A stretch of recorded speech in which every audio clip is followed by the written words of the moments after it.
శాలువ వద్దు, ఇదే ఇదే శాలువా.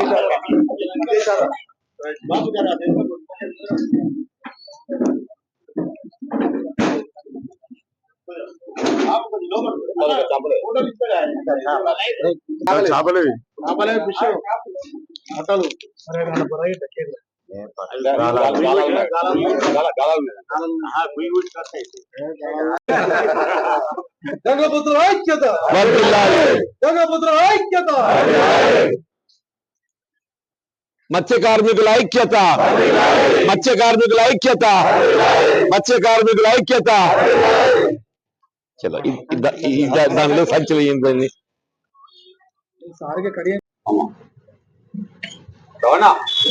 రవి.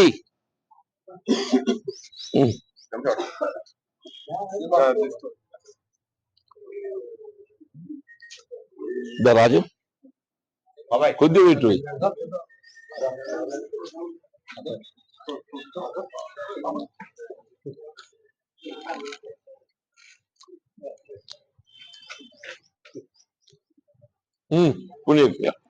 చలో దగ్గర రండి. ఫిషర్మెన్ కోఆపరేటివ్ సొసైటీ కానీ, అట్లాగే తిప్పనపేట ఫిషర్మెన్ కోఆపరేటివ్ సొసైటీ కానీ, వివిధ గ్రామాలకు చెందినటువంటి ఒక మత్స్య పారిశ్రామిక సహకార సంఘ సభ్యులందరూ కూడా ఈ దినోత్సవాన్ని ఇంత ఘనంగా చేస్తున్నందుకు వారిని హృదయపూర్వకంగా అభినందిస్తుంది. వాస్తవంగా చేప అనేది వాళ్ళ మనకు పౌష్టిక ఆహారంగా భావించాలి. ఇప్పుడు కొన్ని సందర్భాలలో డాక్టర్లు నాన్ వెజ్ అవాయిడ్ చేయమని చెప్తారు, కానీ చేప తినమని చెప్పని ప్రోత్సహిస్తారు. చేప అది నాన్ వెజ్ అనే కాకుండా వెజిటేరియన్ రూపంగా కూడా తినేటువంటి ఒక వస్తువు అని చెప్పండి. ఇప్పుడు వెస్ట్ బెంగాల్ లాంటి ప్రాంతం లోపల బ్రాహ్మణ్స్ కూడా చేపలు తింటారు. దాన్ని ఏదైతుందో కౌస్ కింద కానీ లేకుండా నాన్ వెజ్ గా కానీ ఏదైతే మాంస కృతుల కింద దాన్ని భావించారు. అంత మంచి పౌష్టిక ఆహారము చేప అని చెప్పండి. వాస్తవంగా నేను గ్రామీణ ప్రాంతానికి వెళ్ళి వచ్చినటువంటి వాడిని కాబట్టి నాకు ఈ మత్స్య పరిశ్రమతోని మొదటికెళ్ళి కూడా సంబంధం ఉన్నది. చేపల వృత్తిపై ఆధారపడేటువంటి ప్రధానంగా గంగపుత్రులు. గంగపుత్రుల తర్వాత ఎక్కడైతే గంగపుత్రులు లేరో అక్కడ ముజిరాజ్ కులస్తులు కూడా ఏదైతుందో చేపల వృత్తిపై ఆధారపడతారని చెప్పండి. అటువంటి ఒక చేపల వృత్తిని ప్రోత్సహించే విధంగా ఆనాడు ఉమ్మడి రాష్ట్రంలో కాంగ్రెస్ ప్రభుత్వము అది ఏ గ్రామ పరిధే కానీ చెరువు కుంటలపై పూర్తిగా ఆధిపత్యం అనేది ఆ గ్రామ పరిధిలో ఉండేటువంటి ఒక మత్స్య పారిశ్రామిక సహకార సంఘాలకే కల్పింపచేయడం జరిగింది. వీళ్ళు చెరువులో ఏదైతుందో శిఖంలో పట్టా భూములు ఉంటాయి. చెరువు శిఖంలో పట్టా భూములు ఉన్నంత మాత్రాన్ని ఏదైతుందో ఆ చెరువులో నీరున్నంత వరకు ఆ భూ యజమానికి ఏ విధమైన హక్కు ఉండదు. ఇప్పుడు కొద్దిమంది ఏమిటంటే అంటే గ్రామాలలో కొద్దిమంది పెట్టుబడిదారులు ఏం చేస్తారు అంటే ఈ మత్స్య పారిశ్రామిక సహకార సభ్యులు అంటే గంగపుత్రులే కానీ ముచ్చిరాజులే కానీ కొంత అమాయకులు ఉంటారు.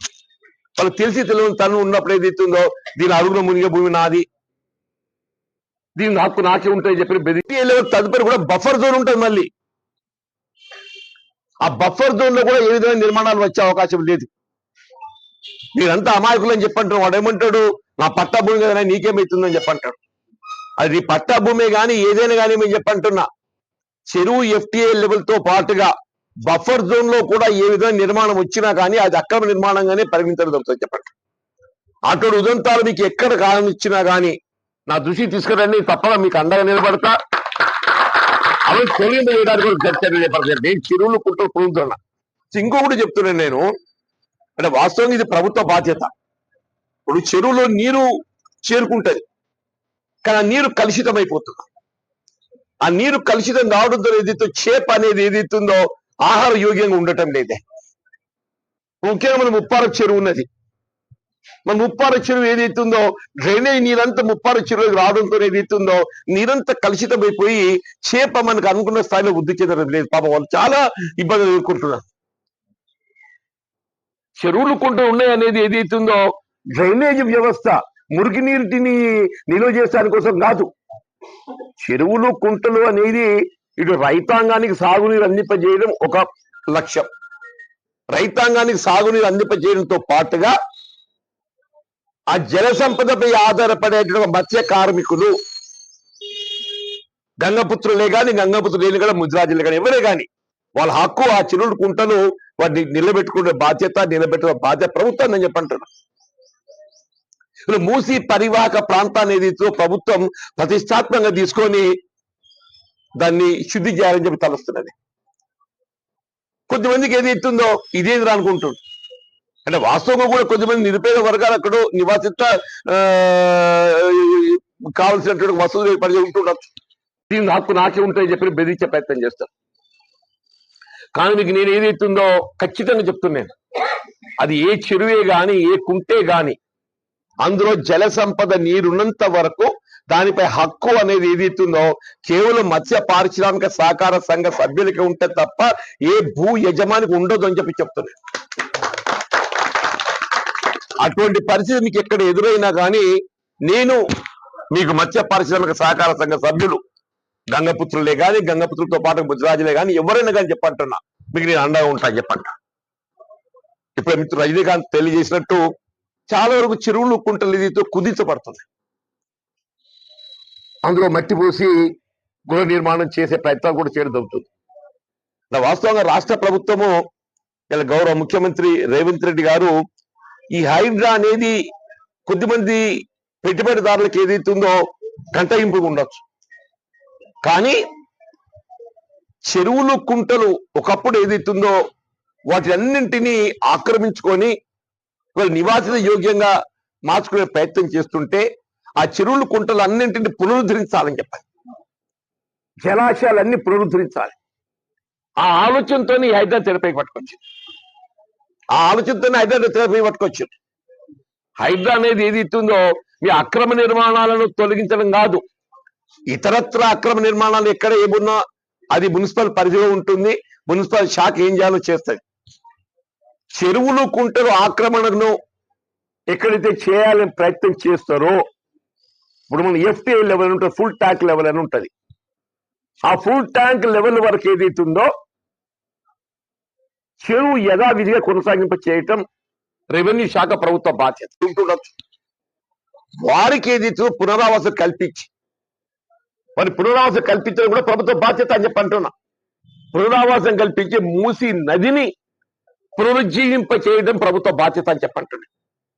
ఆ మూసీని పునరుజ్జీవింప చేయగలిగినప్పుడు ఏదైతుందో దిగువ ప్రాంతానికి సాగునీరు పోతుంది. వాటికి చెక్ డ్యామ్స్ కట్టేస్తాం మధ్య మధ్యలో. మూసీ నదిపై ఏదైతుందో మధ్య మధ్య చెక్ డ్యామ్స్ కడతాం. చెక్ డ్యామ్స్ కట్టే వరకు ఏదైతుందో అందులో జల సంపద వృద్ధి అవుతుంది అని చెప్పండి. నేను మొత్తం ప్రవాహం పోకుండా ఈ చెక్ డ్యామ్ అనేది అడ్డు కట్టేస్తుంది. చెక్ డ్యామ్ అడ్డు కట్టేసే వరకల్లా ఈ పరిధి లోపల నీరు నిలబడుతుంది. ఆ నిలబడ్డ నీటిలో ఏదైతున్నదో మనకి చేపలను పెంచుకోవచ్చు అని చెప్పండి. ఇలా మూసీ నది ఏదైతుందో దాదాపు ఒక 100 కిలోమీటర్లు ఉండుంటాయని చెప్పండి. కిలోమీటర్కు చెక్ డ్యామ్ కట్టినట్టే 100 చెక్ డ్యామ్ కట్టొచ్చు అని చెప్పండి. 100 చెక్ డ్యామ్ కట్టొచ్చు అని చెప్పండి. అటు మూసి పరిరక్షణ పునరుజ్జీవం, దాంతోపాటు కింద దిగువనున్న రైతాంగానికి సాగునీరే గాని దాని మత్స్య కార్మికులకు ఏదైతున్నదో మరి చేపల వృద్ధి కొరకు కూడా చెక్ డ్యామ్ నిర్మింపజేసి నేను గౌరవ ముఖ్యమంత్రి విజ్ఞప్తి చేస్తున్నాను.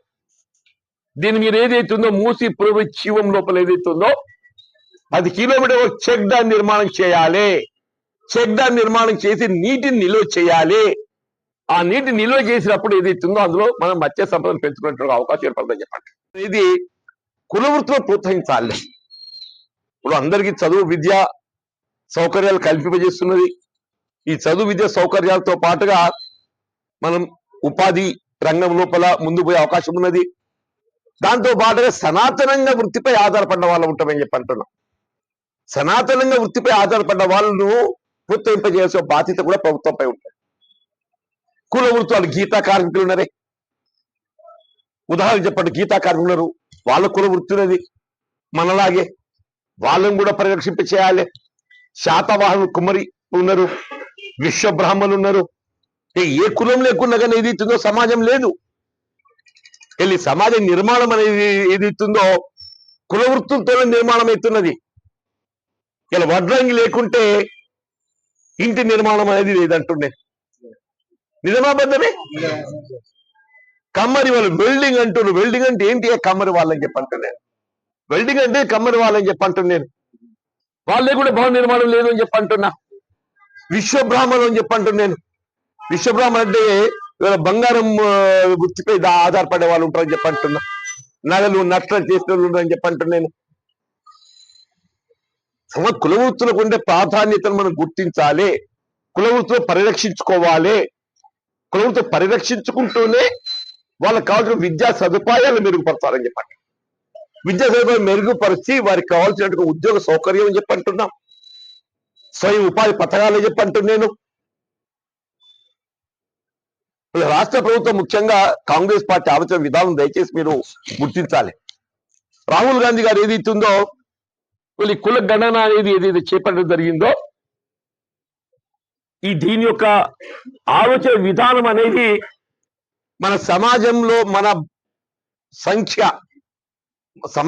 సంఖ్య ఆ సంఖ్యకు అనుగుణంగా ఏదైతుందో ప్రభుత్వం నుండి పొందే సౌకర్యాలు మనకు కల్పించేయబడాలి. అది కేవలం రాజకీయమే కాదు. రాజకీయం అనేది ఒక భాగం మాత్రమే చెప్పంటున్నాను. రాజకీయ హక్కులతో పాటుగా విద్యా ఉద్యోగాలలో హక్కులు కల్పించబడాలి. సరే ఉపాధిలో కూడా మన హక్కులు కల్పింపజేయబడాలి. ఇవన్నీ లక్ష్యంగా చేసుకొని ఏదైతుందో ఇవాళ ఈ కార్యక్రమం చేపట్టబడుతుందని చెప్పంటాం. దయచేసి మొదటి నుండి కూడా నా అనుభవపూర్వకంగా చెప్తున్నా అంటున్నాను. ఏ రాజకీయ పార్టీ కానీ అన్నింటికీ మూలం కాంగ్రెస్ పార్టీయా? వీళ్ళు అధికారం ఏ పార్టీ ఉందనేది కాదు. అన్నింటికి మూలం కాంగ్రెస్ పార్టీ తల్లి లాంటిది అని చెప్పంటున్నా. అది ఏ రాజకీయ పార్టీ కాదు, అన్ని రాజకీయ పార్టీలకు కాంగ్రెస్ పార్టీ తల్లి లాంటిది. ఆనాటి కాంగ్రెస్ పార్టీ మనకు స్వతంత్రం వచ్చినప్పుడు పండిట్ జవహర్లాల్ నెహ్రూ గారు మొదటి ప్రధానమంత్రి. ఆ ఏదైతే ప్రాజెక్టుల నిర్మాణం ఆధునిక దేవాలయాలుగా పరిగణించిందని చెప్పంటారు. ఆధునిక దేవాలయాలుగా పరిగణించిందని చెప్పంటారు.